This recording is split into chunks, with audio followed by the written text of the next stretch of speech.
some point in a ruckus, you're going to end up in some kind of bridge, right? It's not going to look perfectly like this, but you're going to be, at some point, you're going to be connected by the wrist, which we were just talking about. So, what we're going to do is practice taking advantage of that bridge, swing that leg round for a Gedan Barai. Okay?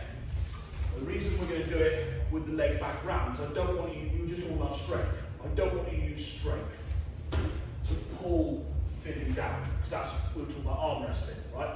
If I turn and take the leg and pull it with me, I'm using quite an unnatural way to use the body, right? I'm using muscles being pulled in a way that my body doesn't like, right?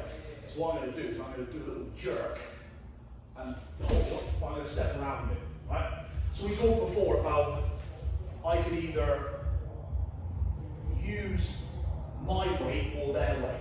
So what would pull Finley? Like if I'm stronger than Finley, I can pull Finley. If Finley's stronger and heavier than me, then I'll pull myself.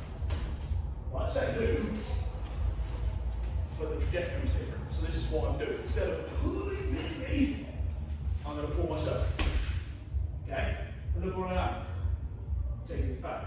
Right, so I'm going to carry on the exercise and I could. Right?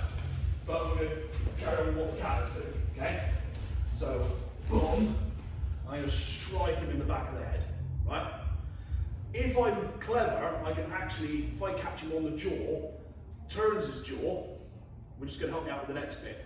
So the next bit, if we know anything about grappling, we need to close up, right? I can't do this. I have to close up, get that jaw, and I'm going to do the next move of the Kata, which is front leg round, okay? What I'm aiming to do is try and put Finley where I am, right? You know the analogy I talked about, like if you were leaning on a door, and I open it, you're going to fall on me, right? If I open the door, move out the way, you're going to fall onto the floor, right? In the old slapstick movies. That's what we're aiming for here, is I want to put Finley where I currently am, right? So take note of where I am, back leg around, that's what Finley's end up.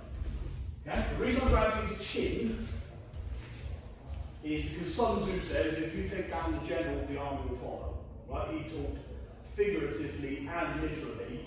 So if I take the head, the body has to go with it, right? More importantly, if I take the jaw, which is separate from the head, he's definitely going to come with me, right?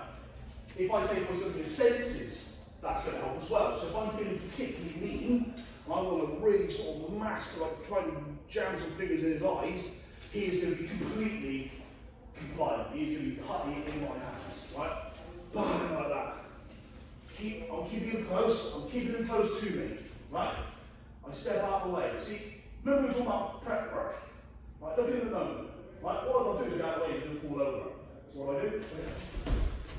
Yeah? You can do like this, or you can grab the chin, if you want to come over and do like more like a Shitaru Shuto.